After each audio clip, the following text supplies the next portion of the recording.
My name is Nora Ellis. I am 54 years old, and exactly 3 weeks ago, my 79-year-old father called me in hysterics. It was the very first time in my entire existence I had ever heard the man shed a tear.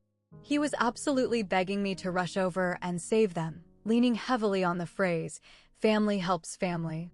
You see, for 3 long decades, I functioned as the invisible child. I was the daughter who apparently was not worth the price of a college tuition. I was the one who stood quietly in the shadows while my older sister, Veronica, was showered with everything imaginable: a massive down payment for a house, a brand new luxury vehicle, a fairy tale wedding, and a seemingly bottomless well of emergency cash. My parents proudly referred to Veronica as their ultimate success story. They just referred to me as Nora. But when the devastating day finally arrived, when the doctors explicitly stated that both of my parents required full-time, round-the-clock care and could no longer safely live independently, they did not dial their golden child's number. They dialed mine. I asked my father one simple question on that phone call: "Have you tried reaching out to your successful daughter?" The dead silence on the line lasted for exactly 53 seconds. What I ultimately uncovered during those agonizing 53 seconds, and the absolute explosion that occurred at the family hospital meeting shortly after, completely shattered everything I believed about my blood relatives, my sister, and my own self-worth. Before we dive into exactly what went down in that conference room, if you have ever felt like a ghost haunting your own family tree, please take a quick second to hit the like button and subscribe to the channel. But only do so if this journey genuinely strikes a chord with you. Also, drop a comment below and let me know where in the world you are tuning in from today and what time it is on your clock. Now, let us rewind the tape to where this toxic dynamic truly took root. The summer of 1987 was supposed to be a thrilling season for our household. I was 15, Veronica had just turned 19, and our home was vibrating with chaotic energy as she prepared to leave for her freshman year of college. My parents did not just host a small family dinner, they threw an extravagant send-off gala. They invited 50 guests, hired professional catering, and hung a massive, custom-printed banner across the living room that boldly proclaimed, "Congratulations, Veronica, future business leader." I spent that entire magical evening balancing heavy trays of hors d'oeuvres, topping off empty wine glasses, and bussing dirty plates. Bright and early that morning, my mother had literally shoved a catering apron into my chest and instructed, "Try to make yourself useful today, honey. This is your sister's shining moment." I was not permitted a seat at the main dining table. I scarfed down my dinner standing up in the kitchen between serving rounds. Toward the end of the night, my father stood up and delivered a tear-jerking toast. His voice swelled with overwhelming pride as he publicly revealed they were handing Veronica a $45,000 check to cover her entire 4-year university tuition. The crowd erupted into applause. Veronica dramatically wiped away tears of joy. My mother beamed like she had just won the lottery. Absolutely nobody looked in my direction. Hours later, once the final guest had departed and I was scrubbing the last of the serving platters, I wandered into my father's home office. "Dad," I asked quietly, "what about my college savings?" He did not even lift his eyes from his desk paperwork. "We will cross that bridge when we come to it, Nora. Higher education is not for everybody. You have always been much more practical."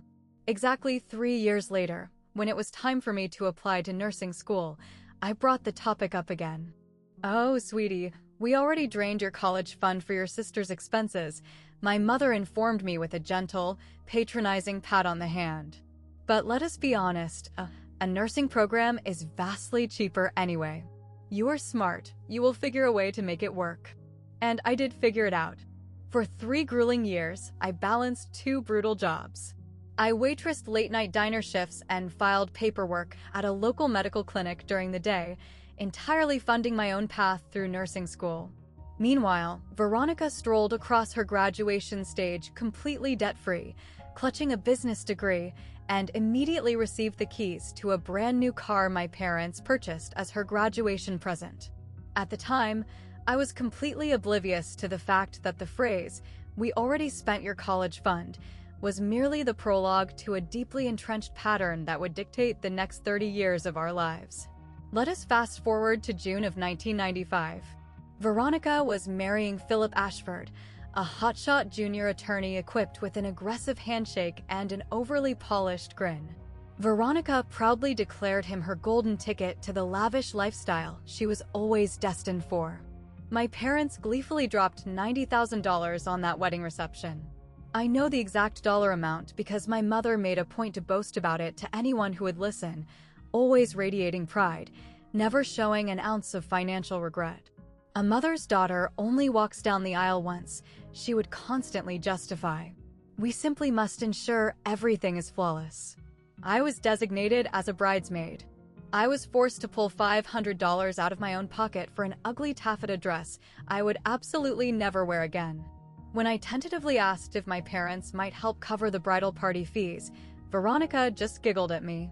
"Nora, it is really not that expensive. Just throw it on a credit card like a normal person."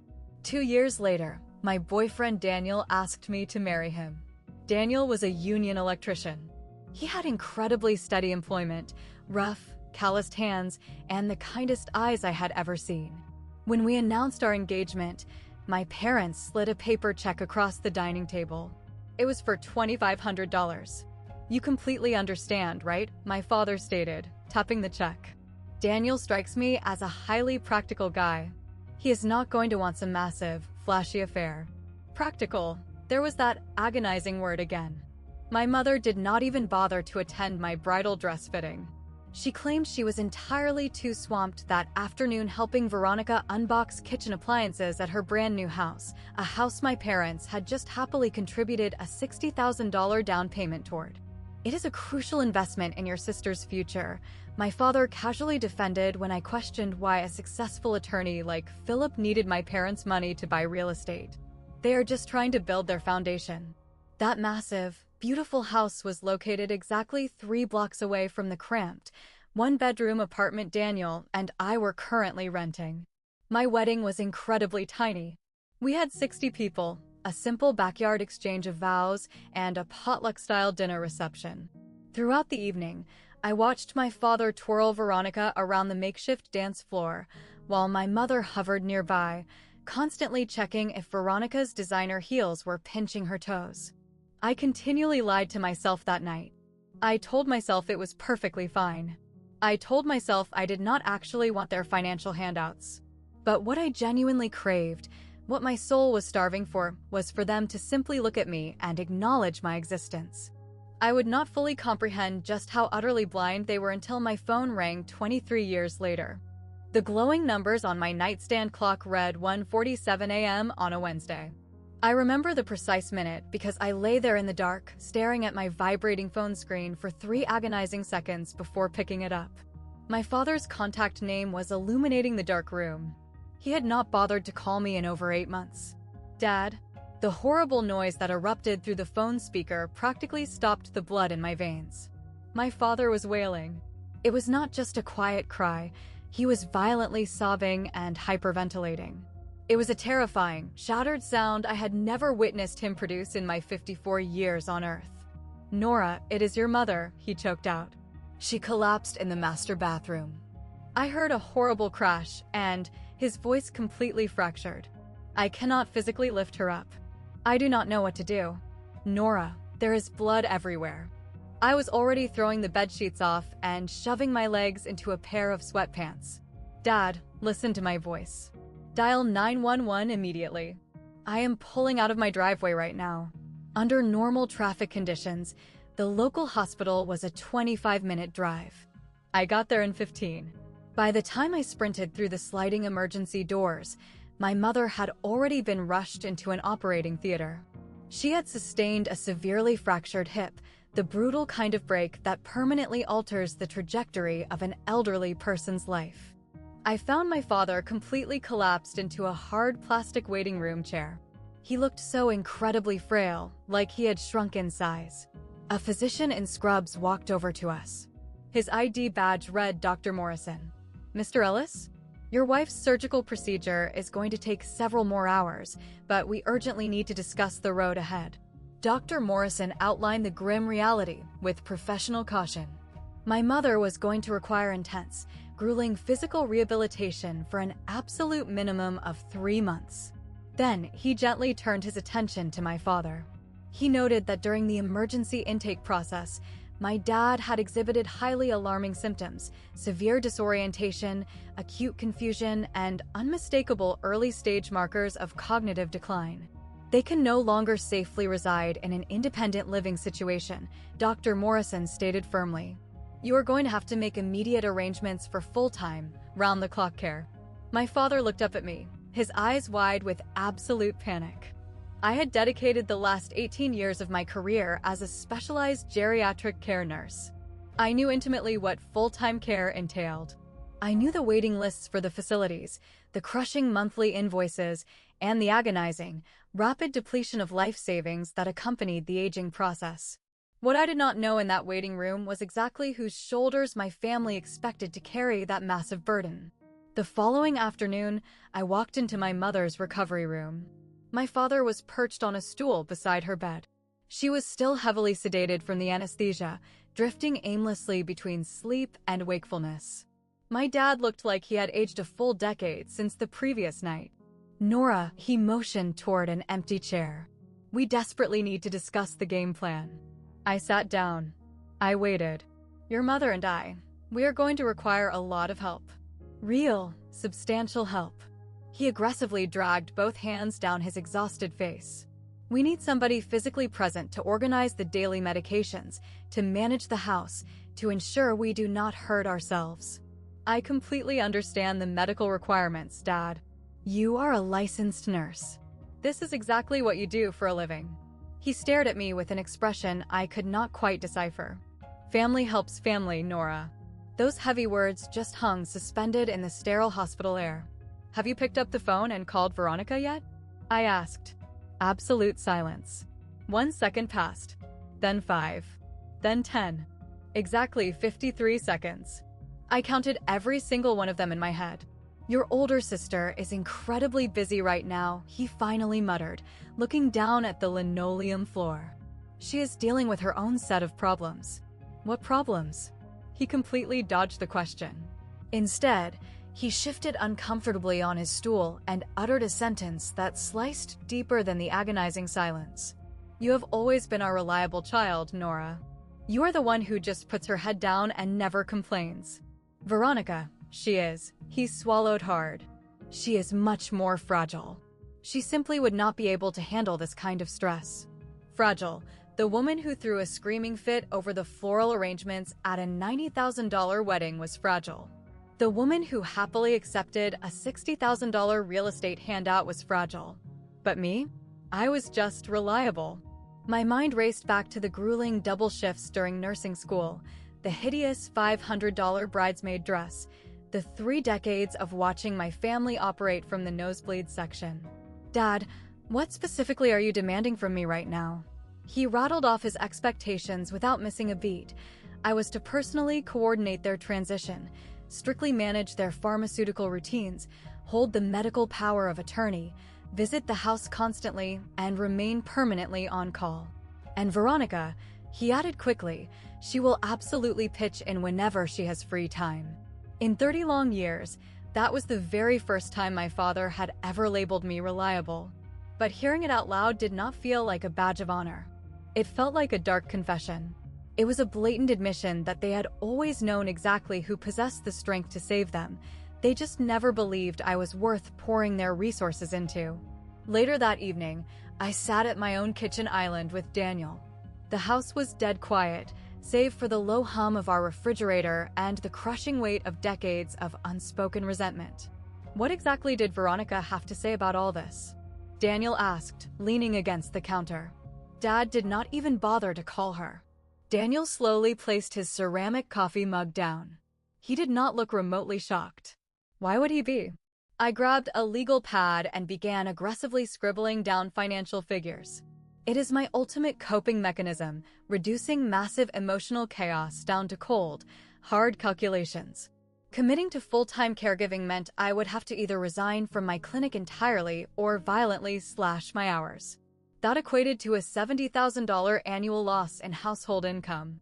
Hiring professional, in-home nursing staff ran anywhere from $9,000 to $13,000 every single month. Shifting them to a high-quality assisted living facility was not going to be much cheaper. What is the status of their life savings? Daniel asked gently. Maybe enough to keep them afloat for 18 months. 2 years maximum if we squeeze every penny. And if Veronica refuses to contribute? I did not utter a response. I did not have to. Daniel walked over, reaching across the island to grasp my hand. His palms were rough and scarred from decades of pulling electrical wire, but his touch was incredibly grounding. You have spent your entire life saying yes to people who look right through you, he murmured softly. I think it is finally time you start asking them why. I thought about every single yes I had surrendered over the last 30 years.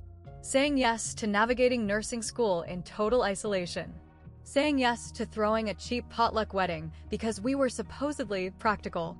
Saying yes to being entirely ignored at every Christmas, every birthday, and every family milestone where Veronica was pushed into the glowing spotlight. What happens if I just say yes to them one more time?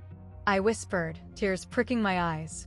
What if I just swallow it and do exactly what they expect? Then absolutely nothing changes. Daniel squeezed my fingers. You will slowly erase a little more of yourself every single day, and they will never even notice you are fading away. He did not demand that I fight back. He never told me what to do. He just held my hand in the quiet kitchen and said, whatever path you choose, I am right beside you. But you deserve to be treated as vastly more than their emergency backup plan. The very next morning, I did something I had not done in 3 decades. I personally dialed Veronica's cell phone. She finally picked up on the 7th ring. Her voice was incredibly groggy, heavily thick with sleep, despite the fact that it was 9:30 a.m. on a Wednesday. Hello.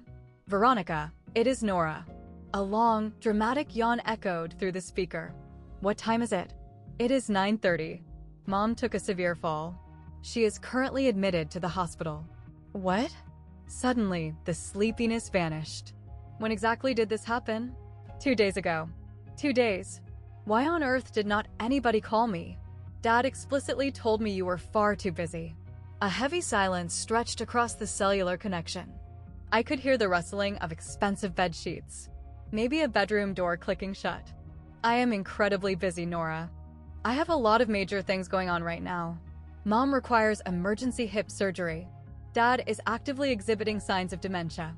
They urgently need full-time, structured care. Okay, so what exactly do you want me to do about it?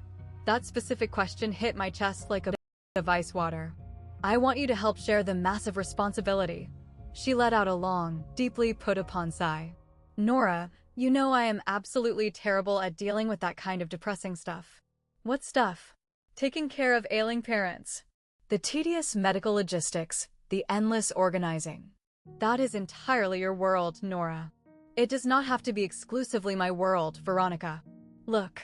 Her tone instantly grew defensive and hard.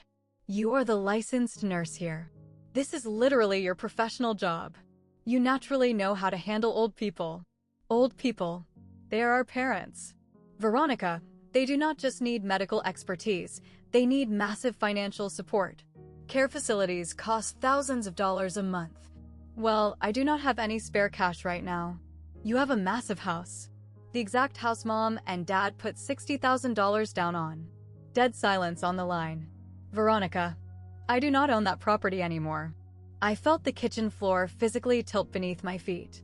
The beautiful home my parents had sacrificed $60,000 of their hard-earned money to secure was just gone. What on earth do you mean? I was forced to sell it 4 years ago after the divorce got finalized. And the massive equity from the sale? That is absolutely none of your business. In my entire 18-year career as a medical professional, nobody had ever managed to make my life's work feel so incredibly small. But it was not her flippant dismissal of my career that gutted me. It was the absolute, unshakable entitlement in her voice. The total certainty that this disaster was exclusively my mess to clean up. Veronica, you are going to need to explain this situation to me right now. Explain what? I am not explaining my private finances to my little sister.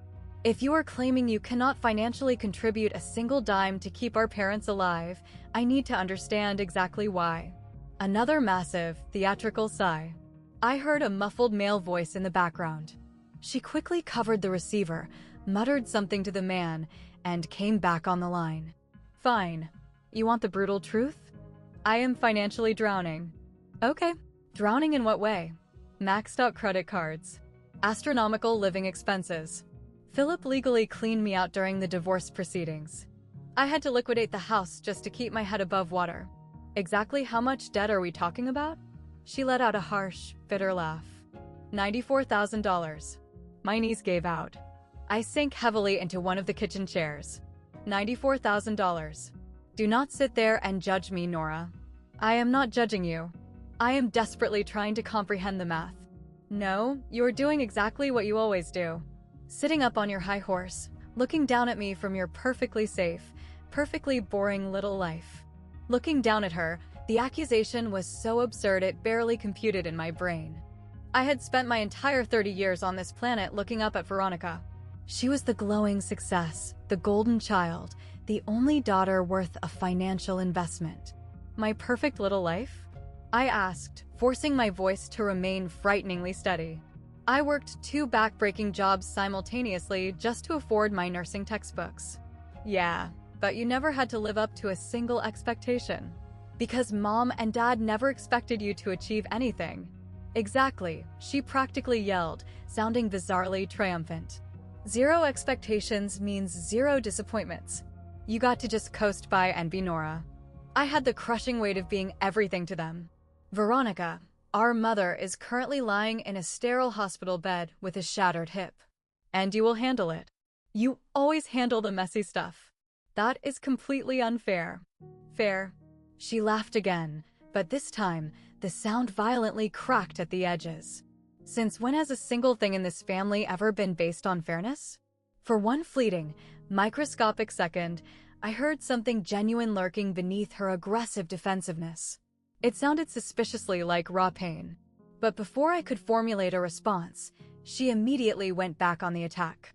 I will try my best to visit the hospital whenever my schedule clears up, but do not expect me to move back into my childhood bedroom, and absolutely do not expect me to write checks that will immediately bounce. The line went dead.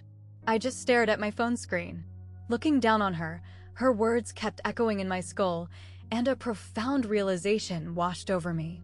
Veronica was not actually the successful daughter. Veronica was simply the daughter who had been meticulously trained on how to fail without ever facing a single consequence. I hit redial. She ignored the first call. She ignored the second. On my 3rd consecutive attempt, she finally picked up with an exaggerated, exhausted groan. What the hell do you want now, Nora? We were not finished speaking. I am pretty sure we were. No. You had the audacity to claim I looked down on you. I need to fully unpack that. I seriously do not have the time to play amateur therapy with my little sister. Veronica, for 30 years, you were handed the keys to the kingdom. You got the tuition money, the constant praise, the luxury real estate, the car, the fairy tale wedding. And somehow, your brain has miraculously convinced you that I was the one who had it easy. You did. Her voice was completely flat. Absolute certainty. You married Daniel. You have a simple, blue-collar job. A simple, invisible life. Nobody was constantly monitoring you. Nobody was demanding that you be extraordinary. I fully expected myself to be extraordinary. I shot back. I just did not require an audience clapping for me while I did it. Wow, that is incredibly easy for you to preach when you are comfortably paying your own tiny mortgage. When you actually have a retirement nest egg. When you are not drowning in $94,000 of soul-crushing debt. Silence fell over the line. That was incredibly cruel, Nora, she whispered. It was not cruel. It was the objective truth. More heavy silence. I could hear her breathing on the other end, ragged, uneven, panicked. What do you want from me? She finally asked, her voice cracking. Do you want me to literally beg for your forgiveness? For happily taking the money they freely offered me? For simply being the child they actually wanted to invest their lives into? I want you to act like an adult and show up for once in your entire life. I want you to take an ounce of responsibility. I cannot magically fix this disaster, Nora. I am not demanding that you fix it. I am just demanding that you help me carry it. It is the exact same thing. No, it is not. She remained quiet for a very long moment. When she finally spoke again, her voice had shrunk, sounding almost like a frightened teenager. I honestly do not know how to be the person that everyone desperately needs me to be right now, Nora. Then you need to learn. Because the rest of us already had to. I did not wait for her to reply. This time, I was the one who ended the call. I sat alone in my kitchen, my phone resting in my lap, and I made an ironclad decision. I was absolutely going to help my parents navigate this crisis, but I was going to do it entirely on my own terms. What Veronica did not realize, and what none of my family members knew yet, was that her catastrophic financial ruin was not the only buried truth that was about to be dragged into the light. The very next morning, I drove over to my parents' empty house to pack an overnight bag for the hospital. I needed to grab clean clothes for my father, my mother's prescription reading glasses, and their massive binder of medical insurance paperwork. The house smelled heavily of stale dust and old, burnt coffee. Unwashed plates were piled high in the kitchen sink. Stacks of unopened mail littered the entryway floor. Without my mother's obsessive daily routines keeping it together, the entire structure of their lives had already begun to rot. I eventually located the insurance files inside my father's home office, stuffed into a battered metal filing cabinet he had owned since I was a toddler. But as my fingers rifled through the manila folders, they brushed against something distinctly different. It was a thick notebook. It had a worn, genuine leather cover. Written in my mother's unmistakable, looping cursive on the very first page were the words, "Family Records." I knew deep down I should not have opened it. It felt like crossing a sacred boundary. But an overwhelming intuition forced my hand to flip to the very first logged page. It was columns of dates, names, and precise dollar amounts. My mother had been keeping a hyper-meticulous, running financial ledger since 1983. Veronica, college tuition, $45,000. Veronica, graduation car, $15,000. Veronica, wedding expenses, $90,000. Veronica, house down payment, $60,000. The list stretched on, page after agonizing page. Lavish birthday gifts, emergency, cash infusions that were never reimbursed, a fully funded summer backpacking trip through Europe, a completely new designer wardrobe for a corporate job interview, cosmetic dental work, minimum credit card payments. I frantically flipped toward the back, hunting for my own dedicated section. Nora, wedding gift, $2,500. Nora, baby shower contribution, $400. Nora, kitchen appliances, Christmas 1999, $500. For densely packed pages outlining Veronica's empire. Exactly half of one page dedicated to me. I stood there doing the mental math in my head, then aggressively double-checked it on my phone's calculator. I prayed the final numbers were an exaggeration, but the ink did not lie. The absolute final entry in the book was dated exactly 4 months ago. It was written in my mother's increasingly shaky, elderly handwriting, * Veronica called sobbing. Needs $20,000. Massive emergency. Harold firmly says no more. I do not know what to do, *. $20,000 more. Even after absolutely everything else. I pulled out my smartphone and systematically photographed every single page of that ledger. My hands were physically trembling, but my mind had never felt sharper. My mother had been obsessively tracking every single red cent for 4 decades. She possessed total, comprehensive knowledge of exactly what they had surrendered and to whom. The only lingering mystery was whether she had ever allowed her own brain to process what those staggering numbers actually represented. I dug deeper into the filing cabinet. Tucked directly behind the insurance folder, I unearthed their current financial statements, checking accounts, savings ledgers, retirement portfolios. I was looking directly at the entire financial architecture of my parents' twilight years. What I saw made my blood run cold. Their primary savings account sat at $138,000. To the average person, that sounds like a comfortable safety net. To a geriatric nurse who knows what round-the-clock memory care actually costs, it was a terrifyingly shallow puddle. I kept pulling out bank statements. I analyzed the withdrawal history stretching back over a full decade. Every couple of months, another massive chunk of cash had magically vanished. 5,000 here, 10,000 there, 20,000 disappearing in one devastating, inexplicable swoop. The pattern was undeniable.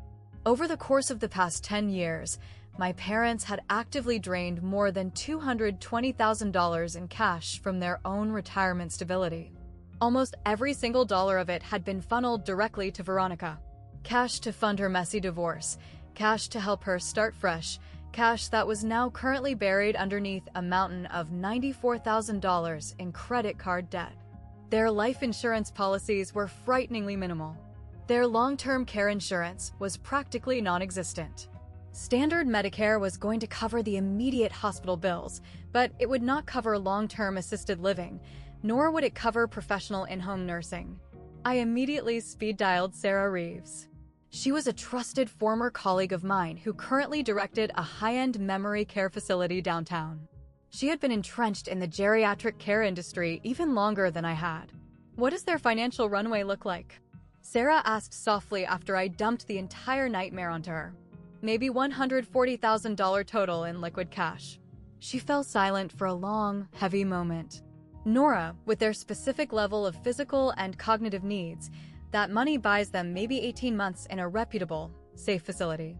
2 years maximum if you stretch every penny until it screams. Once that money evaporates, you are staring down the barrel of brutal Medicaid applications and asset spend-downs. It gets incredibly ugly incredibly fast. What about supplementary family contributions?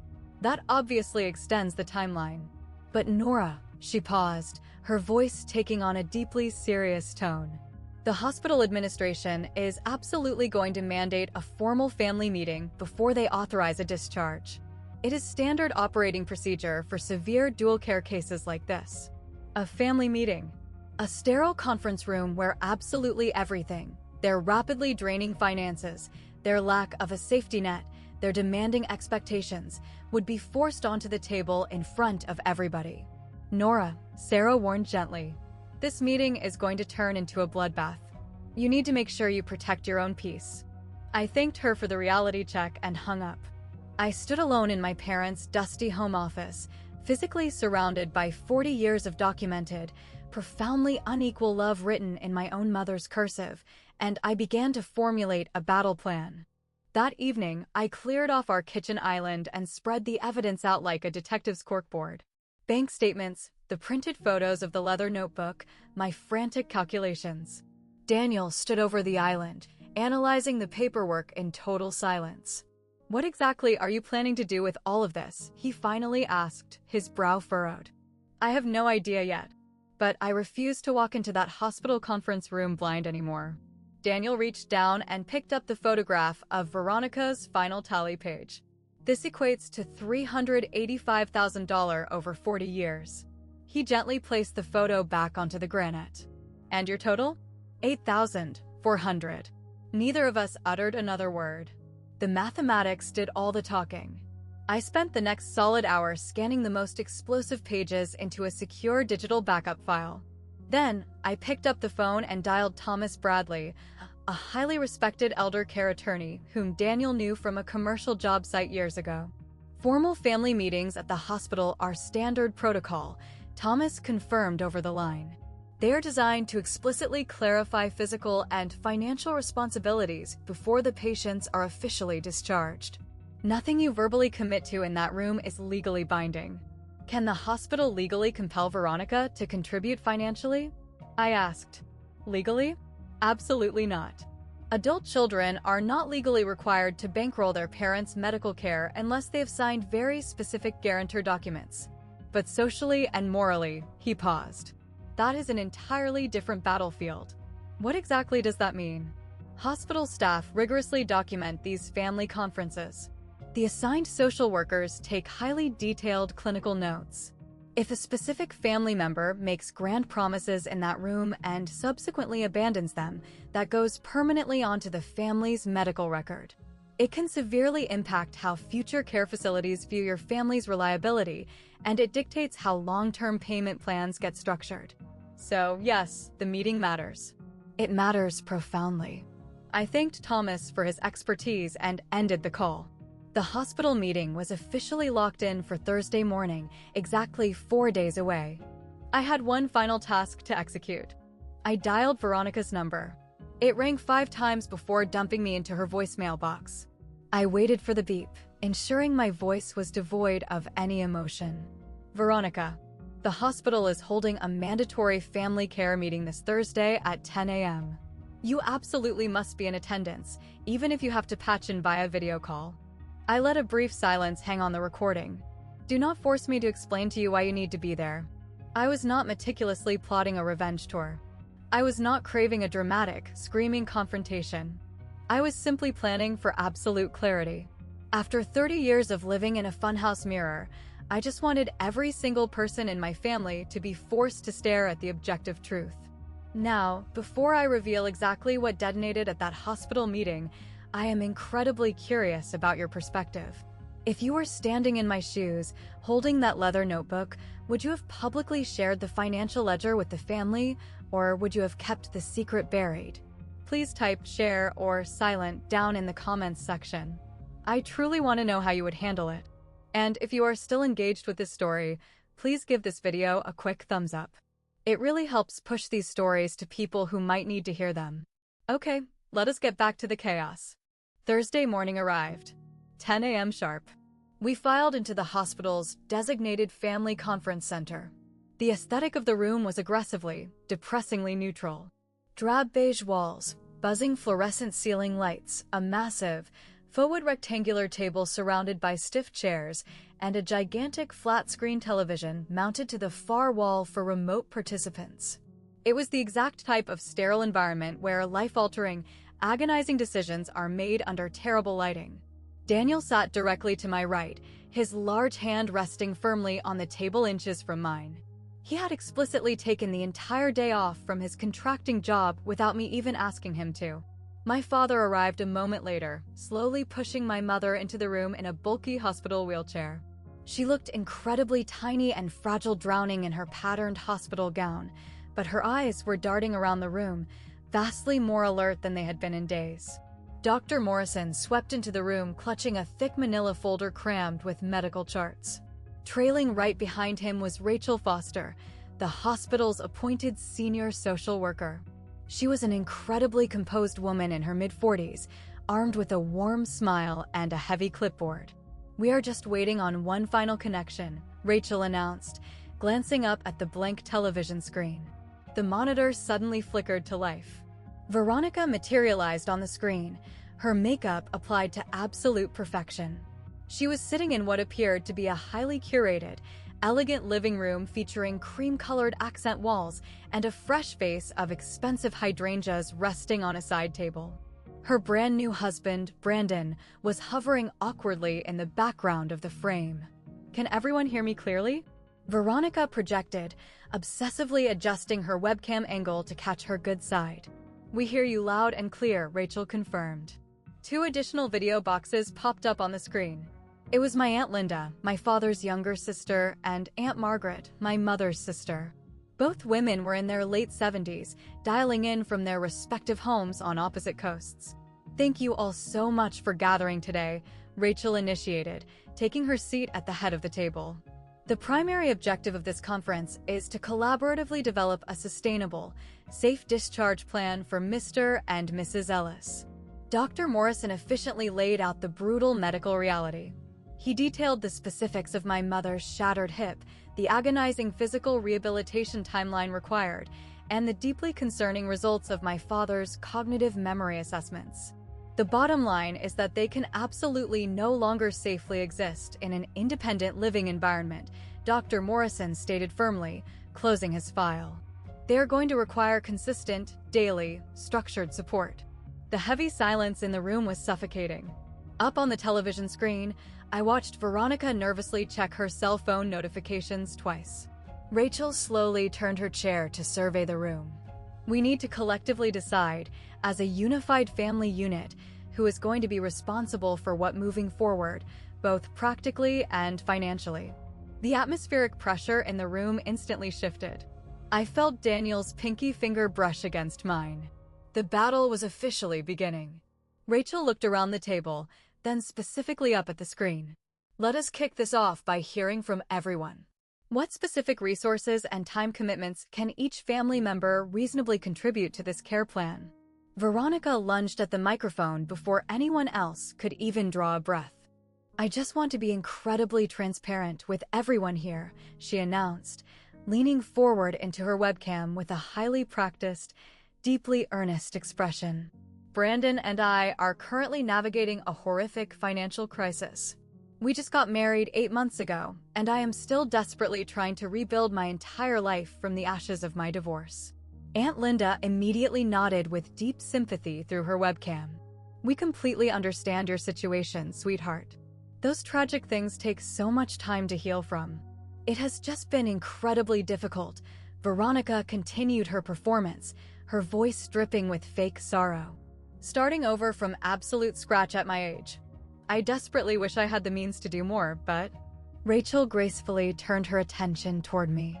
And what about you, Mrs. Ellis? Before I could even open my mouth, Veronica loudly interrupted the feed. Oh, Nora can easily handle the heavy lifting. She declared it with absolute certainty, like it had already been legally mandated. She is a registered nurse. She is totally accustomed to dealing with this specific kind of grim reality. I felt my father actively nodding his head in agreement right beside me. That is entirely correct. Nora has a vast amount of professional experience with. Plus, Veronica rapidly added, cutting our father off, Nora does not suffer from the exact same crushing lifestyle pressures that I do. Her daily routine is vastly more manageable than mine. My mother's eyes briefly darted toward my face, panicked, and then immediately stared back down at her lap. Aunt Margaret loudly cleared her throat through the TV speakers. Well, it certainly does make a lot of logical sense when you break it down like that. Nora does possess the actual medical skills. Exactly. Veronica chimed in, practically glowing. I mean, I would absolutely love to jump in and help. I really, truly would. But you all know how clumsy I am with these things. She let out a charming, self-deprecating little giggle. I would probably just end up making the situation 1,000 times worse. Nora has always been so incredibly talented at handling the unglamorous stuff. The unglamorous stuff. 3 decades of being treated like a ghost, completely boiled down to 4 deeply insulting words. I slowly turned to look at my mother.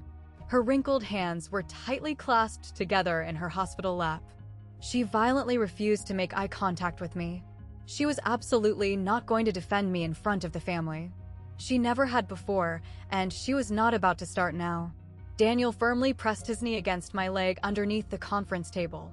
It was a silent, grounding question. Are you ready? I pulled in a deep, stabilizing breath. Before we officially dictate who is required to sacrifice what moving forward, I stated, ensuring my voice was low and perfectly level, can we please take a moment to discuss what has already been given? The entire conference room went dead still. Veronica's charming smile instantly vanished from the monitor. What exactly do you mean by that?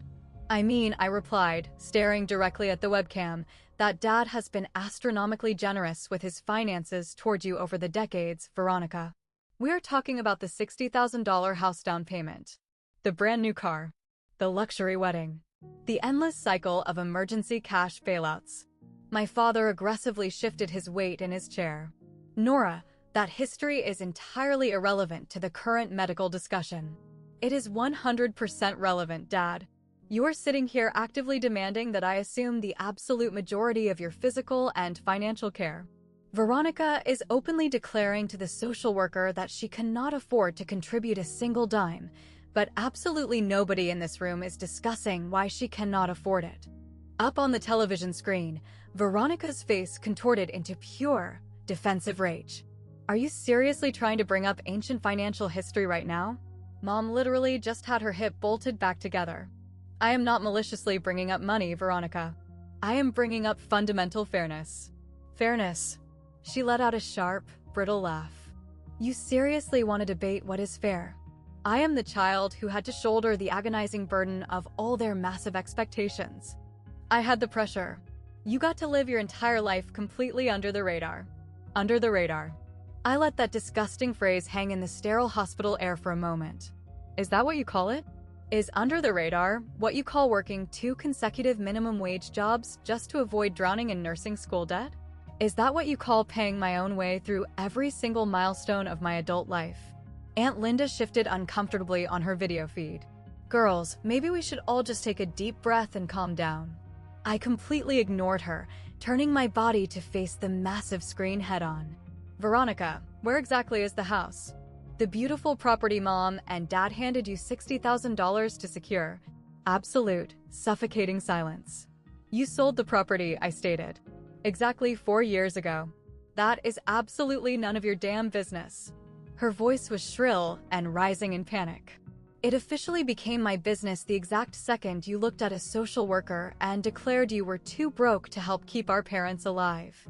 Rachel Foster slowly lowered her clipboard. She looked back and forth between me and the screaming television screen and then turned to my parents.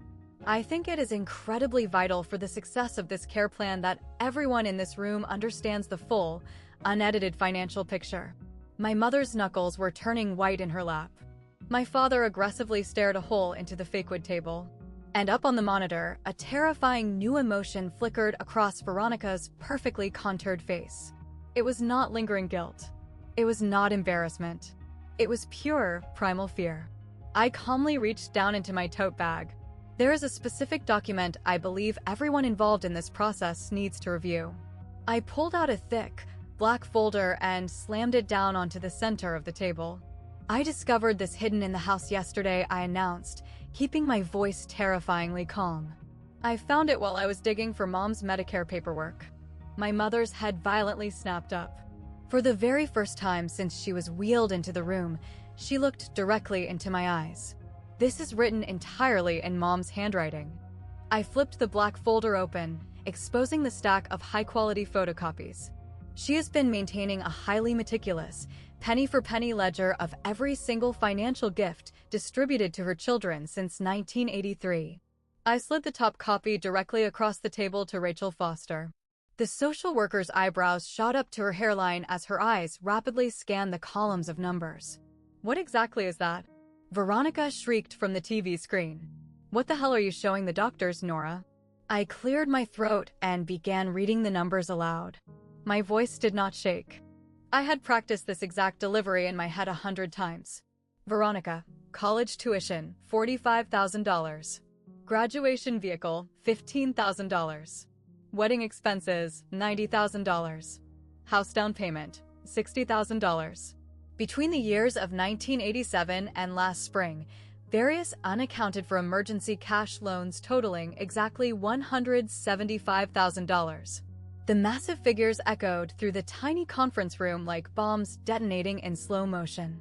In grand total, I concluded, staring directly into the webcam lens, over the span of 40 years, Veronica has personally absorbed approximately $385,000 of our parents' wealth. Aunt Margaret let out a highly audible, horrified gasp through her computer microphone. Aunt Linda slapped a hand tightly over her mouth in pure shock. And what exactly does the ledger list for your side?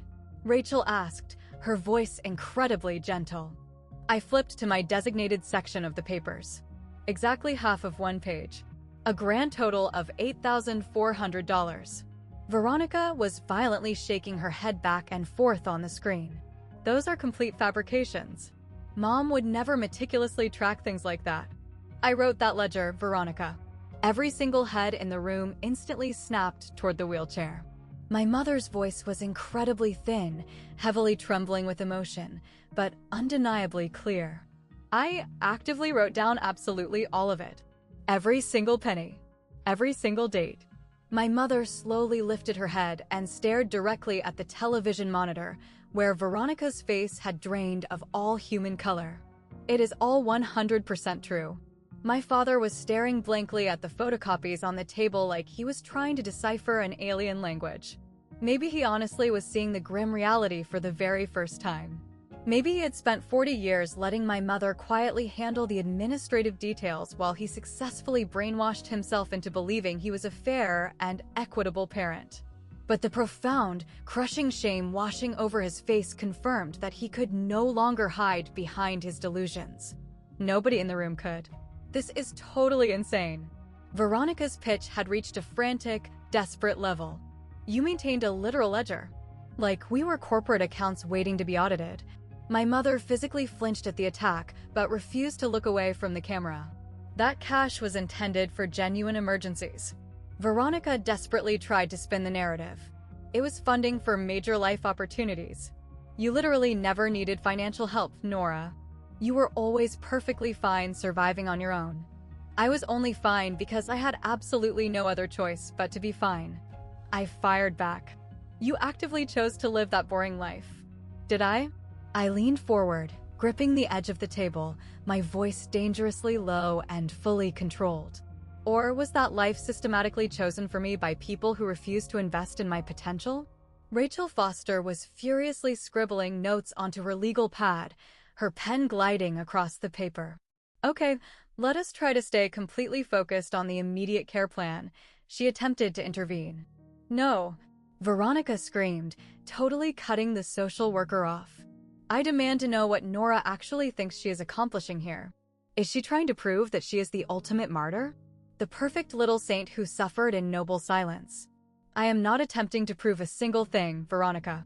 I am simply presenting objective truth. The objective truth is that I possessed vastly more potential than you. I had massive opportunities. That is exactly why they chose to invest their capital into my future. And exactly how did those massive investments pan out for them, Veronica? I asked coldly. She instantly froze. You completely liquidated the house, I stated, letting the facts do the bleeding. The exact property they purchased for you. You lost the entire asset. I did not lose a damn thing. I made a highly strategic financial pivot. You made a highly toxic decision that ultimately left you drowning in $94,000 of high-interest credit card debt.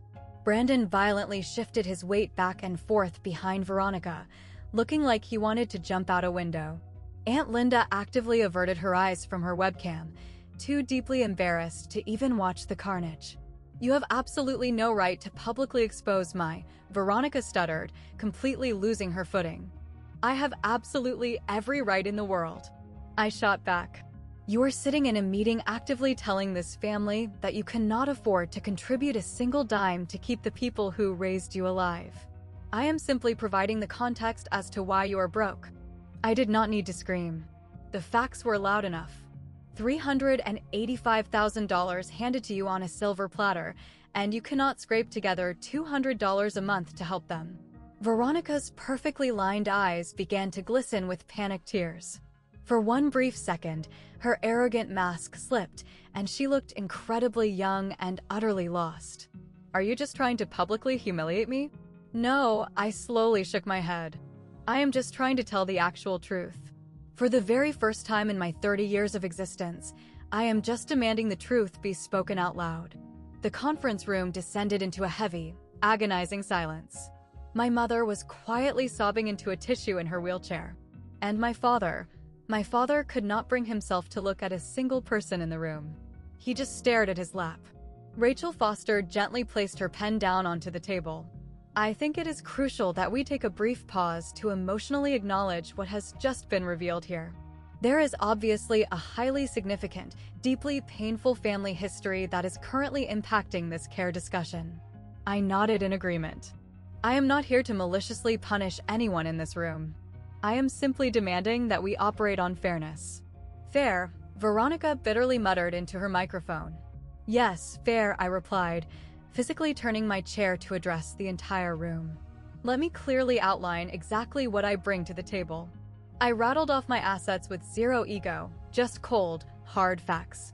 Daniel and I fully own our primary residence. We aggressively paid off the mortgage in full last year. We possess robust retirement portfolios that we have actively built over 25 years of hard labor. I have 18 years of specialized clinical experience in geriatric nursing. I deeply understand the medical system. I know how to evaluate the facilities. I know exactly what mom and dad physically require to survive. I took a long, deep breath. I am highly capable of helping. I possess the clinical skills, the financial resources, and quite frankly, the moral heart to do it.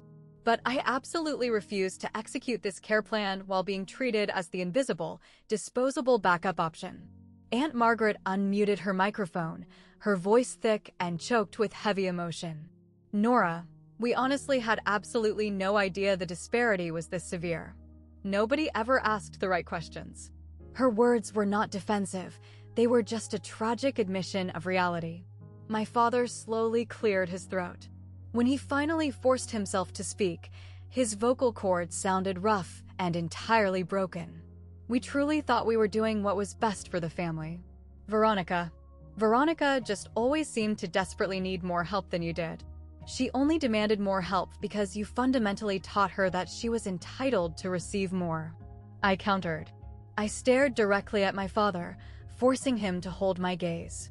And you systematically taught me to expect absolutely nothing. So, I figured out how to build an entire life by myself. My mother reached across the space between their chairs and desperately gripped my father's trembling hand. Her bottom lip was violently quivering. I am so incredibly sorry, Nora, she whispered, tears streaming down her face. I thought Veronica needed the safety net. I firmly believed you would always be perfectly fine without one. I was absolutely not always fine, Mom. My voice finally cracked under the emotional weight. I just eventually learned that it was pointless to ask for help. The suffocating silence that immediately followed felt like a dam finally bursting wide open. And in the wake of that destruction, something fundamental in our dynamic permanently shifted. I love both of you very much, I said quietly, wiping my eyes. But unconditionally loving you does not mean I am legally required to permanently erase my own existence.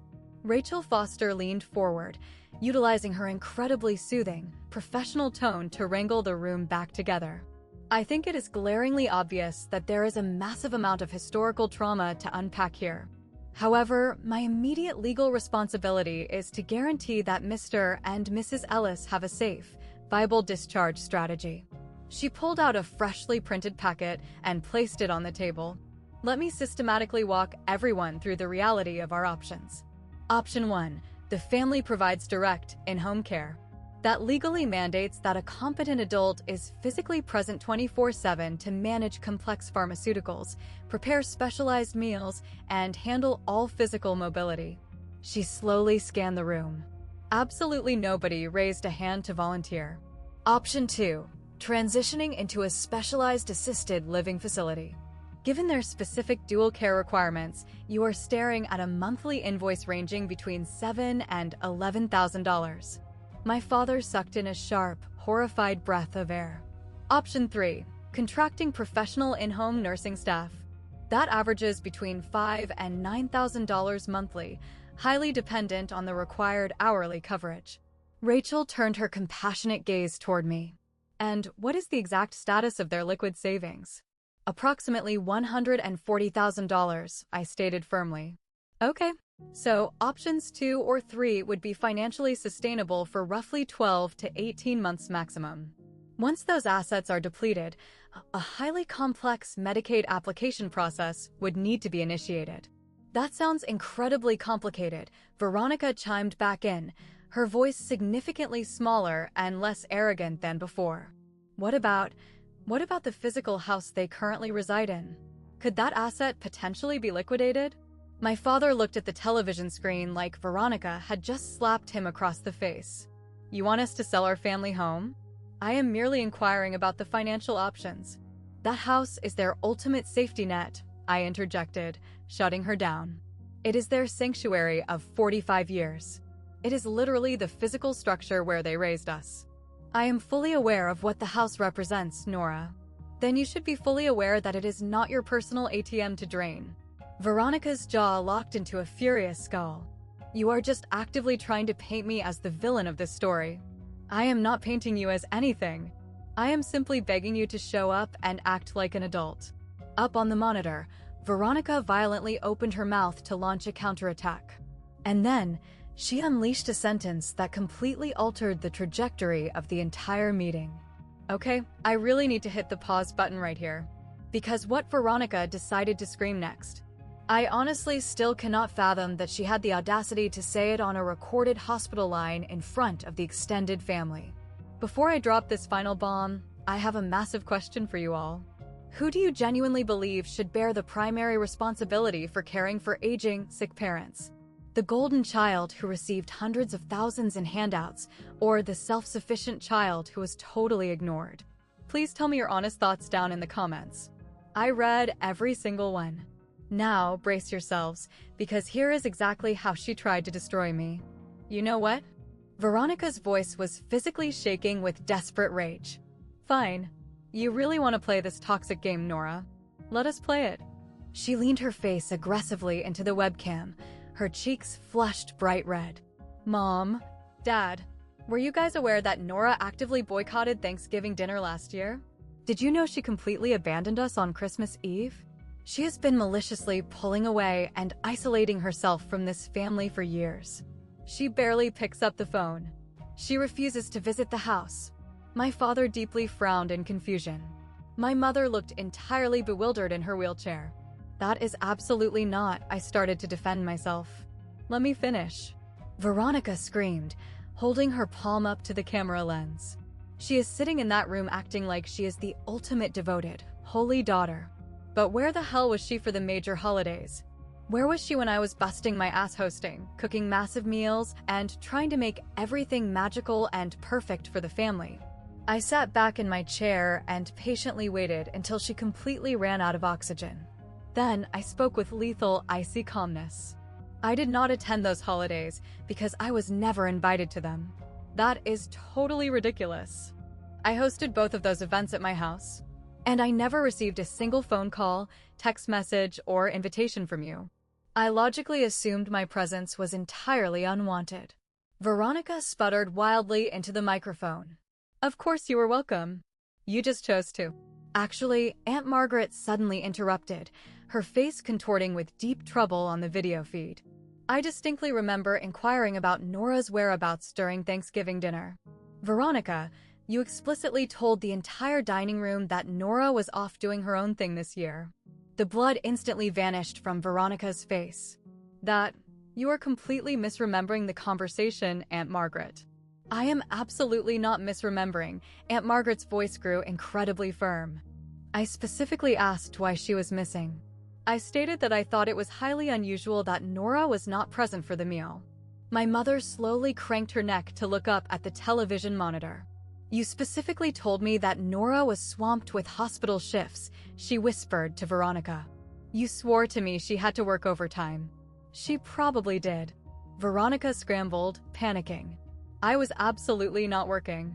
I kept my voice dead level. I was sitting alone in my house, staring at my phone, waiting for a holiday invitation that never arrived. The conference room plunged into a suffocating, radioactive silence. Even Rachel Foster had completely stopped taking notes on her clipboard. Veronica had launched a desperate, tactical strike to paint me as the cold, abandoning daughter. Instead, she had miraculously publicly exposed herself as the cruel architect who had actively engineered my isolation from the family. I did not even have to hurl an accusation at her. She had spectacularly detonated her own character in front of everyone. Veronica's voice completely broke, her arrogant facade crumbling into dust. That is not how I remember the events playing out. It is exactly how I remember it playing out, Aunt Margaret stated with a brutal, quiet finality. It is how I remember it too, I added softly. I slowly stood up from my chair. I did not do it to be theatrical or intimidating. I just desperately needed to stretch my spine and physically feel my own 2 feet planted firmly on the hospital floor. Here is exactly what I am willing to commit to, I announced to the room. Every single pair of eyes was locked onto me. Veronica trembling on the television screen, my shattered parents in their chairs, Rachel gripping her clipboard, and Daniel sitting like a mountain of quiet support right beside me. Number 1, I stated clearly. I will personally oversee and coordinate all of Mom and Dad's medical care transitions. I possess the clinical expertise. I intimately know how the system operates. I am willing to shoulder that logistical burden. Rachel nodded enthusiastically, furiously scribbling the commitment onto her pad. Number 2. Daniel and I will personally contribute $2,000 every single month to aggressively subsidize their facility costs. My father's head snapped up in pure shock. That was a massive chunk of real, tangible capital. Money I was offering entirely out of the goodness of my own heart, despite everything they had done to me. Number 3. I will physically visit the facility twice a week. I will aggressively manage their pharmaceutical prescriptions, and I will act as the primary emergency contact for all critical medical decisions. I let those massive concessions settle into the room. But I continued, letting the heavy word hang in the air like an executioner's axe. I will absolutely not resign from my career. I will absolutely not move them into my personal residence. And I will absolutely not pretend that this dynamic is fair or just if I am the only child actively contributing. I turned my body and locked eyes directly with the webcam lens. Veronica, that explicitly means you are required to find a way to help our parents. Even if you can only scrounge up $200 a month. Even if you only manage to visit the facility twice a calendar year. You are mandated to step up and show up. I physically cannot, she whimpered. You somehow managed to blow $94,000 on high-interest credit cards. You can absolutely figure out a way to sacrifice $200 a month to keep your parents off the street. That is completely unfair. Absolutely nothing in this room is fair, Veronica. But this is the grim reality we are currently operating in. Rachel Foster tactfully jumped back into the fray. These sound like incredibly reasonable, generous starting points to establish a viable care plan. Veronica, are you willing to verbally commit to any baseline level of financial contribution today? The heavy silence stretched to its absolute breaking point. I watched Brandon lean over and frantically whisper something into Veronica's ear. She violently shook her head, fighting back tears, and then let out a massive, defeated sigh. I will thoroughly review my finances and see what I can scrape together. I am not demanding a perfectly equal split, I told her firmly. I am just demanding something. Anything. Because zero contribution is no longer an acceptable answer. Veronica did not offer a rebuttal. But crucially, she did not try to argue with me either. For the very first time in our 30 years of sisterhood, she had completely run out of ammunition. My father was the first person in the room to emotionally break. We honestly did not know. His voice was a raspy, barely audible whisper. We genuinely did not comprehend that the scale was this unbalanced. I stared down at this frail, broken man who had spent my entire childhood actively looking right through me. Yes, you did, Dad. Mom sat down and meticulously wrote it all out in permanent ink. My mother's frail shoulders were violently shaking in her wheelchair. Hot tears cascaded down her cheeks, carving deep, messy tracks through her makeup. I am so incredibly sorry. The words were choked out through heavy sobs. I honestly thought. I convinced myself that Veronica desperately needed the money more. She was constantly struggling. She was constantly begging for bailouts. And you were always so remarkably steady, Nora. You were so undeniably capable of surviving. So you decided to hand her your entire kingdom, and you left me completely isolated to build a life out of scraps? I just thought you were infinitely stronger than her, she wailed. I only had to be stronger because you completely stripped me of the luxury of being weak. You left me with absolutely no other choice. The agonizing silence that followed my outburst was practically unbearable. My father aimlessly stared down at his own trembling hands. My mother wept openly into her gown. Up on the monitor, Veronica had gone completely mute, not out of tactical strategy, but from something that looked remarkably similar to profound, catatonic shock. So, is this it? Veronica finally whispered into her microphone, her voice sounding tiny and hollow. I am just permanently branded as the ultimate villain of the family now? The evil, greedy daughter. I slowly shook my head at the screen. You are not an evil villain, Veronica. You are my older sister. But you have spent the last 30 years of your life being violently shielded from the concept of consequences. This is simply what accountability feels like. Aunt Linda unmuted her microphone, her voice incredibly soft and hesitant. Veronica, sweetheart, I really think maybe Nora has a very valid point here. I do not need you to psychoanalyze her right now. Brandon's voice suddenly boomed through the speakers. He sounded quiet, but deeply furious. Veronica, we are going to log off and discuss this extensively offline. Veronica immediately averted her eyes from the webcam lens, her jaw locked in pure humiliation. My mother shakily reached her arm across the space and desperately grabbed my wrist. Her fingers were freezing cold and felt as fragile as hollow bird bones. Please forgive me, Nora, she begged, looking up at me with shattered eyes. Please. I stared down at the woman who had obsessively counted every single dollar for 40 years, but somehow never managed to calculate the devastating emotional toll it extracted from my soul. I unconditionally love you, Mom. My voice finally cracked under the pressure. I just desperately needed you to look at me and see me.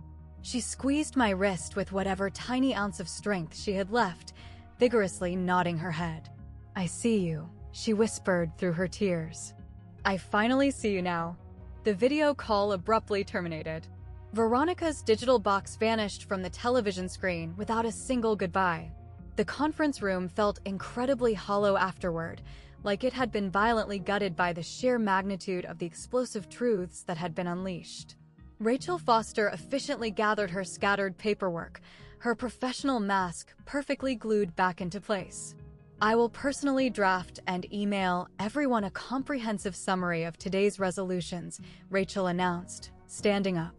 The agreed-upon financial contributions, the tentative medical care strategies, and all immediate next steps. She paused right at the heavy wooden door, turning back to look directly at me. Family intervention meetings are notoriously agonizing, but brutally honest ones almost always yield the safest, most sustainable outcomes. She offered a tiny, respectful nod. You navigated this incredibly well, Mrs. Ellis. I just nodded back. I certainly did not feel like I had successfully navigated anything. I felt like I had been dragged backwards over broken glass. Dr. Morrison silently shook my father's trembling hand and exited the room. The remaining Zoom boxes featuring my stunned aunts winked out one by one. Aunt Margaret offered a tiny, supportive wave before disconnecting. Aunt Linda logged off with visible tears streaming down her face. And then, it was just the four of us left in the sterile room. My shattered parents, Daniel, and me. My father remained frozen in his chair like a statue. He had not uttered a single syllable since his pathetic attempt at a justification. Harold, my mother pleaded gently from her wheelchair. Please, say something to her. He slowly lifted his head and looked at me. His eyes were bloodshot and brimming with unshed tears. I honestly do not know what words to say right now. You do not have to force out any words today, Dad, I replied softly. Daniel quietly stood up and helped me gather my tote bag and jacket. As we began the long walk down the hospital corridor toward the exit doors, my cell phone violently buzzed in my pocket. It was a text message from Aunt Linda. Asterisk, I am so incredibly sorry. I had absolutely no idea the financial abuse was this severe. Your father and I are going to have a very long, very painful conversation tonight. I am so incredibly proud of you, Nora. Asterisk. A second later, another text popped up. This one from Aunt Margaret. Asterisk, Veronica is obviously humiliated and throwing a tantrum, but she desperately needed to hear those hard truths. Frankly, we all did. Asterisk. In my entire 30 years of existence, absolutely nobody in my extended family had ever uttered the words, I am proud of you. Daniel firmly wrapped his heavy arm around my shoulders as we stepped out into the blinding sunlight of the hospital parking lot. You did not lose your temper or scream a single time in there, he said, sounding deeply impressed. I did not need to scream, I sighed, leaning my exhausted body into a solid frame. The objective truth was devastating enough on its own. But even as the words left my mouth, I knew deep in my bones that this war was not officially over. The true, agonizing aftermath of the explosion was only just beginning. Exactly 1 week following the hospital showdown, the logistical puzzle pieces slowly started clicking into place. My mother was officially transferred into a highly rated, inpatient physical rehabilitation facility located just 20 minutes from my house. Her hip fracture was knitting back together, and the team of physical therapists were expressing cautious, measured optimism about her mobility. My father temporarily relocated into Aunt Linda's house. Her property featured an accessible ground floor guest suite, and she absolutely insisted on hosting him. Harold desperately needs some quiet time to deeply reflect on his life choices, she told me over a private phone call. And quite honestly, so do I. I dedicated dozens of grueling hours coordinating with my colleague Sarah, obsessively touring facilities, and aggressively comparing monthly invoices. We miraculously managed to secure a spot in a beautiful assisted living community that could safely accommodate both of my parents in the same suite. Featuring a specialized memory care wing, they could seamlessly transition into if my father's cognitive decline rapidly accelerated. The grand total for the facility? $8,200 every single month. I had already legally committed to subsidizing $2,000 of that invoice. My parents' remaining liquid savings could safely cover $5,000 a month without immediately risking bankruptcy. That left exactly a $1,200 monthly deficit. On Thursday evening, my father called my cell phone.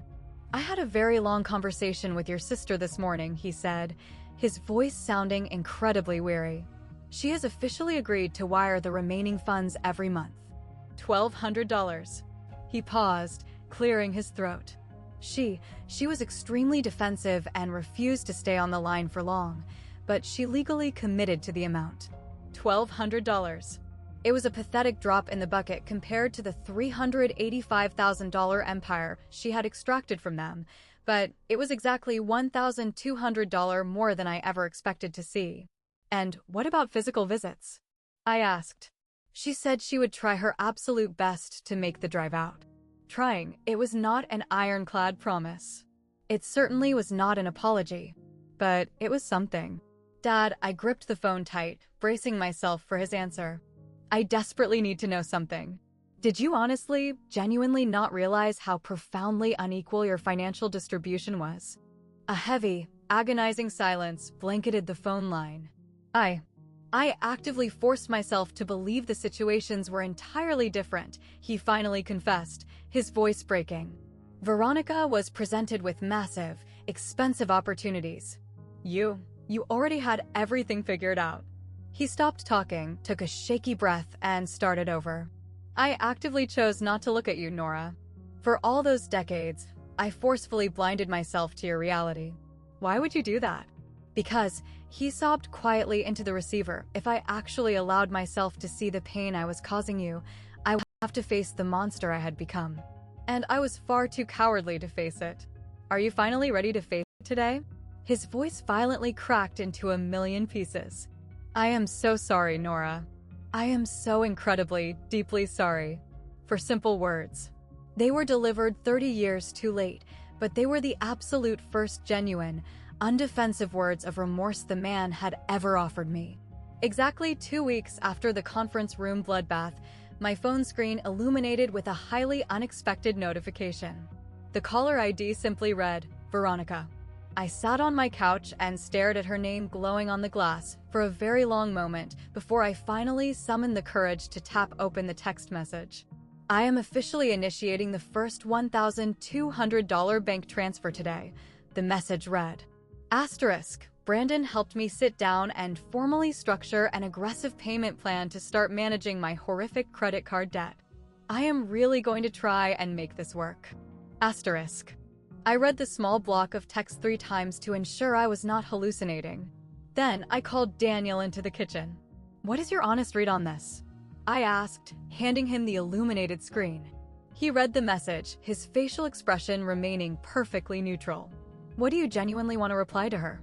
"I want to desperately believe that she is actually trying." "Then you should type exactly that."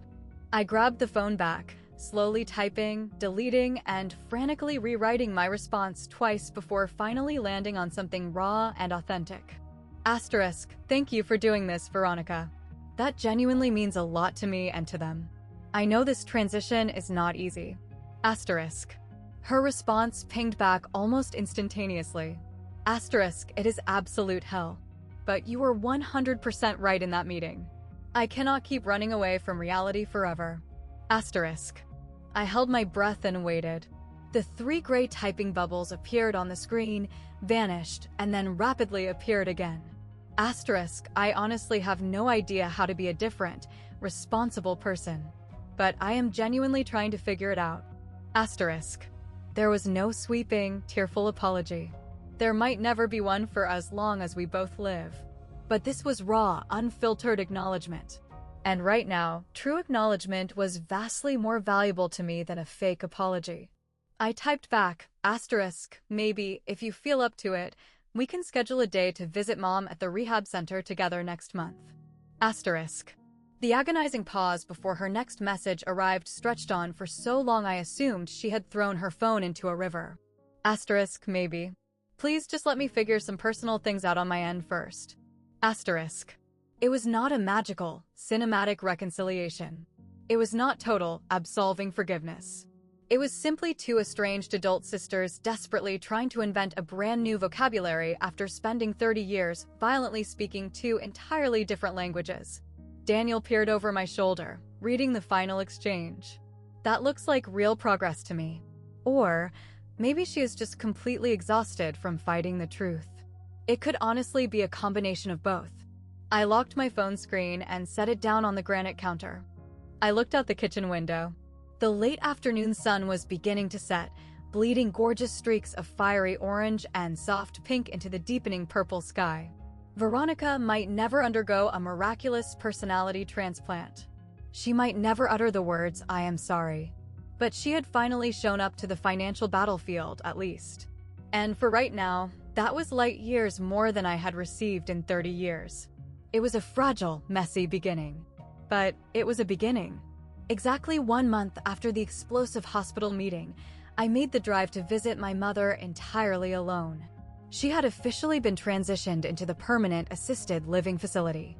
Her new reality was a quiet, sterile room featuring a large window that overlooked a manicured courtyard garden. Her fractured hip was healing remarkably well. Some afternoons, her cognitive mind was as sharp as a tack. On others, she aimlessly drifted through fog. Today happened to be a remarkably sharp day. I walked into her room and found her sitting quietly in a recliner by the window, peacefully observing a flock of sparrows fighting over a bird feeder. When she heard my footsteps, she slowly turned her head and offered a warm smile. "Nora, please, come sit with me for a while." I pulled a padded visitor's chair close to her recliner and gently took her fragile hand in mine. We sat in total silence for a very long time. It was not the suffocating, toxic silence of my childhood. It was a heavy, full silence, stuffed to the brim with absolutely everything we had screamed in that conference room and everything we had left unsaid. "Your father brought the leather notebook to the facility and showed it to me again last night," she finally whispered, her eyes tracking a bird outside the glass. All of my obsessive, calculated numbers. "I know, Mom." I always fundamentally knew the columns were obscenely unequal. I knew exactly what I was documenting every single time I picked up that pen. She slowly turned her head to look at me, her eyes more violently clear and focused than I had seen them in months. I just aggressively refused to let my own brain process what the math actually meant. "Why could not you process it?" She fell quiet for a long moment, desperately trying to gather her fragmented thoughts. Veronica was exactly like a roaring fire. She was blindingly bright, incredibly demanding, and constantly, aggressively hungry for fuel. I was so utterly terrified that if I stopped feeding her cash and attention, she would simply burn out and completely disappear from my life. She weakly squeezed my fingers. "And you were exactly like water. You were so incredibly steady, so deeply patient and resilient. I legitimately thought you would always survive, no matter what." I was absolutely not always okay, Mom. I know you realize that now. Her voice dropped to a shattered, agonizing whisper. "I know. Then why did not you ever just ask me if I was drowning?" Because a hot tear escaped her eye and rolled down her wrinkled cheek, it was infinitely easier to blindly believe that you did not require my help. Because actively admitting that you desperately needed me would mean forcefully admitting that I had spectacularly failed you as a mother. More tears rapidly gathered in her eyes, spilling over her lashes. And I had spectacularly failed you. I was just far too much of a coward to say it out loud. I did not lie to her and say it was okay. It absolutely was not okay. but I leaned forward in my chair and gently kissed her forehead. "I love you so much, Mom." "I love you too, Nora," she wept, reaching up with her frail, trembling hands to cup my face. "Please, please forgive me. I am so desperately trying to be better." "I know you are," I replied with absolute honesty. "And I am really trying to forgive you." It was the absolute maximum amount of grace I was capable of offering her in that exact moment. And for right now, it was enough to keep us both breathing. 6 months evaporated into the rearview mirror. My life did not magically transform into a flawless, cinematic paradise. But it finally became manageable. And sometimes, manageable is the ultimate victory. My parents officially settled into the rhythm of the assisted living community, sharing a modest but comfortable 2-bedroom suite. My mother's shattered hip fully healed, allowing her to utilize a walker. My father's cognitive dementia progressed, but thankfully at a very slow crawl. He experienced deeply confusing, frustrating bad days, but the good days still outnumbered them. They were surrounded by round-the-clock nursing staff, daily social activities, and a community of peers they could actually relate to. Veronica continued to wire her money on the first of every single month. Not a single time did her payment bounce or arrive late. She physically drove down to visit our parents exactly twice during those 6 months. They were incredibly short, painfully awkward, and heavily guarded visits, but the fact remained, she actually showed up. She has not apologized to me. I officially stopped holding my breath waiting for it to happen. Our dynamic is definitely not warm or fuzzy. We do not text each other funny memes or call just to chat about our weekends. But on the rare occasions that we are forced to speak, the tone is civil, heavily guarded, and occasionally it borders on kind. We are slowly, awkwardly trying to learn how to exist as sisters again, albeit within a highly restricted, heavily boundaried framework. My father explicitly asked to speak with me alone one breezy Tuesday afternoon. We sat side by side on a wooden bench in the facility's manicured courtyard, silently watching massive, fluffy white clouds drift lazily across the bright blue sky. "I have been doing a massive amount of agonizing reflection lately," he started, his speech much slower than it used to be. "Thinking intensely about the financial choices I made, and specifically why I made them. I honestly convinced myself that pouring my wealth into Veronica was the ultimate investment in the entire family's long-term future. She possessed the fancy business degree. She possessed the ruthless ambition. I genuinely believed she would climb the corporate ladder, make an absolute fortune, and eventually take care of all of us in our old age." He slowly shook his head, a bitter, sad smile touching his lips. "I idiotically dumped my entire life savings into a single, volatile stock, and I completely abandoned my other asset with absolutely nothing. That is a highly interesting corporate metaphor, Dad." He let out a dry, rattling chuckle. "It was actually your mother's phrasing. Her mind is vastly sharper than she pretends it is." We sat together in a surprisingly comfortable silence for several minutes, just listening to the wind rustle through the courtyard trees. "You definitively turned out to be the vastly superior investment, Nora," he murmured quietly, refusing to break eye contact with the clouds. "I was just far too incredibly blind and arrogant to see your value." It was not a flawless, Hallmark movie apology, but it was raw, unfiltered honesty. And coming from my father, raw honesty was a rare enough commodity that it felt almost exactly like grace. "Thanks, Dad." He nodded slowly. We went back to watching the clouds roll by. I realized then that some deep, fundamental fractures can never be perfectly glued back together, but new, beautiful things can still manage to grow in the cracks. Late that summer, on a remarkably warm and perfect evening, Daniel and I were lounging on our back porch, silently watching dozens of glowing fireflies rhythmically blink across our overgrown lawn. The house was blissfully quiet. Our adult daughter had FaceTimed us earlier in the afternoon. She was absolutely thriving at her new corporate job 3 time zones away. Daniel had spent the evening grilling steaks, and I had whipped up a massive batch of my mother's famous potato salad recipe.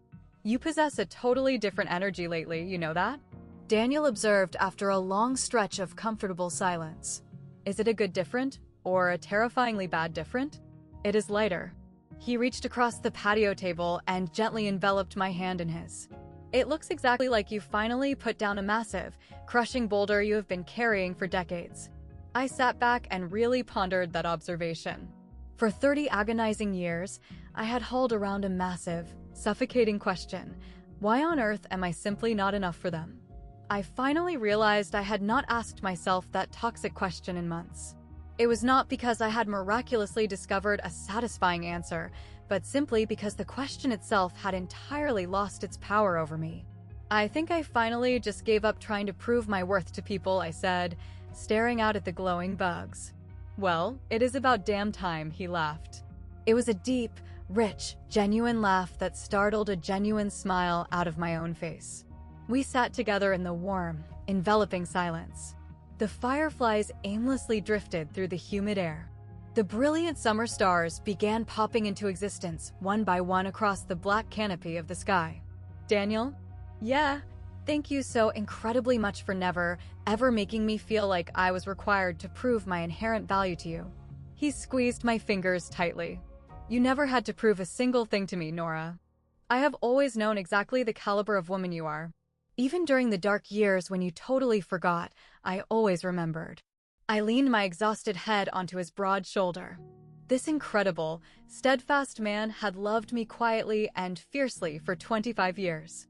He had never once demanded that I shrink myself to make him feel larger. He had held my shaking hand through terrifying hospital ultimatums, devastating family financial revelations, and the grueling, messy emotional fallout that followed. He had taught me the exact profound lesson my biological parents never managed to grasp, that being unconditionally loved should never, ever feel like an exhausting, high-stakes audition. I am so unbelievably grateful, I whispered into the night air. For all of this. For us. Me too, kiddo. We did not need to exchange another syllable. The flashing fireflies communicated everything we needed to say. They were just tiny, insignificant lights fighting against the overwhelming darkness, incredibly steady, deeply persistent. Just like water, my mother had tearfully confessed. Steady and patient. Perhaps being exactly like water was not such a tragic curse to bear after all. Looking back on this entire nightmare now, I can finally see the profound lessons I extracted from the wreckage. It required 30 years of suffocating silence and one explosive hospital conference room to fully comprehend these universal truths. First, establishing ironclad boundaries is absolutely not an act of malicious rejection. It is an act of basic self-preservation. I literally wasted decades of my life screaming yes to toxic people who never once bothered to ask me what I actually needed to survive. Finally learning how to look my family in the eye and say, no, absolutely not like this, was not an act of cruelty. It was an act of profound, life-saving clarity. Second, the unvarnished truth might burn like acid in the immediate moment, but maintaining a toxic silence will slowly rot your soul for a lifetime. I could have easily shoved that leather notebook back into the filing cabinet. I could have swallowed my fiery words at that hospital table, just like I had swallowed my pride for 30 years. But every single time I chose to remain quiet, I actively amputated a vital piece of my own identity. Finding the courage to speak up was the most terrifying thing I have ever done.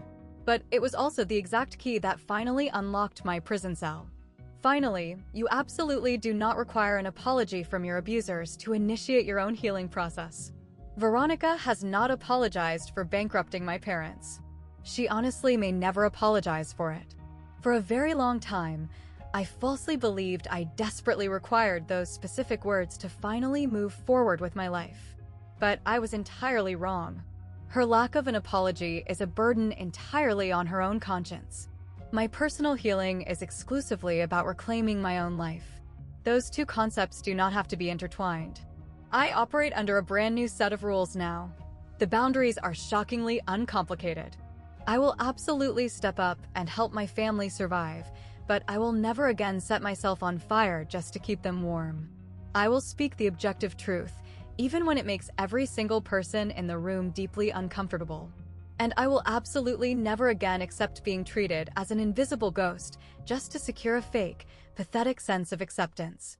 Veronica may never undergo a miraculous personality shift.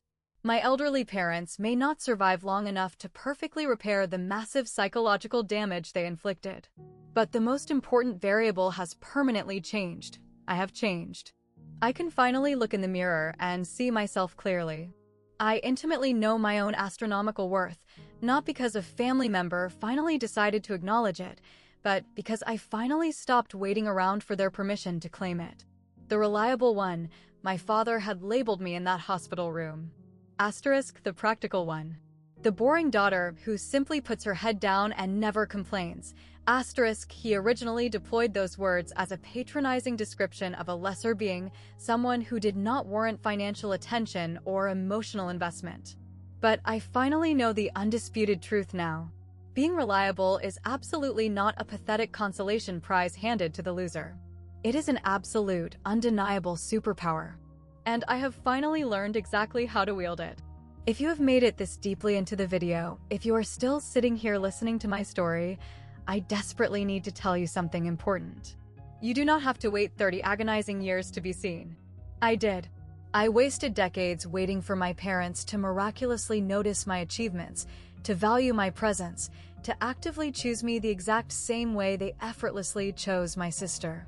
I sat around waiting for a grand validation that was never going to arrive, until the exact second I stopped waiting and started speaking my truth. If you see your own reflection in my painful story, if you are the chronically overlooked child, the emergency backup plan, the kid who was automatically assumed to be fine simply because nobody ever bothered to check your pulse, please, listen to me. You possess the absolute right to speak up. You possess the right to erect massive, impenetrable boundaries. You have the total authority to demand basic fairness without ever needing to demand toxic revenge. And you absolutely do not need their tearful apology to start healing your own soul. Their lack of an apology is a reflection of their own brokenness. Your healing journey is entirely about you. Years ago, my father casually asked me why I did not pursue a highly lucrative career as a medical doctor, exactly like he had initially envisioned Veronica doing. I looked him dead in the eye and told him, because I actively chose to dedicate my life to helping people who actually have time left, instead of desperately trying to impress people who never had any time for me. He did not have a clever comeback for that reality check back then. But after the dust finally settled from the explosive hospital meeting, after the ugly truth was dragged into the light, and after 6 brutal months of emotional rebuilding, he finally told me something drastically different. "I should have been immensely proud of you this entire time," he whispered to me in the courtyard. "I should have actively seen exactly who you were." And then, he simply sat back and listened to me. He really, truly listened for the very first time in his life. That is exactly what 53 seconds of deafening silence eventually transformed into. It became a dialogue. A highly imperfect, deeply messy conversation, but a beautiful beginning nonetheless. I spent decades falsely believing my life story was a tragedy about being invisible. Now, I understand it as a triumphant epic about finally becoming visible. To myself, first and foremost. And to absolutely everyone else second. 53 seconds of agonizing silence completely revolutionized my entire existence. What exactly will your ultimate moment of truth sound like? When will you finally stop waiting in the shadows and start speaking your reality into existence? That answer is entirely yours to discover. And I genuinely hope you find the courage to discover it soon. Thank you so incredibly much for staying with me through this entire, exhausting journey.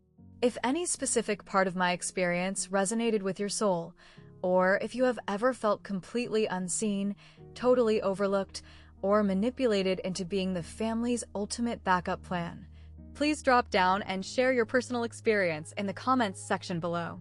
I promise you, I read every single one of them. And if my story offered you any shred of hope or validation today, please hit the like button, subscribe to the channel, and be sure to check out the recommended video linked in the description box.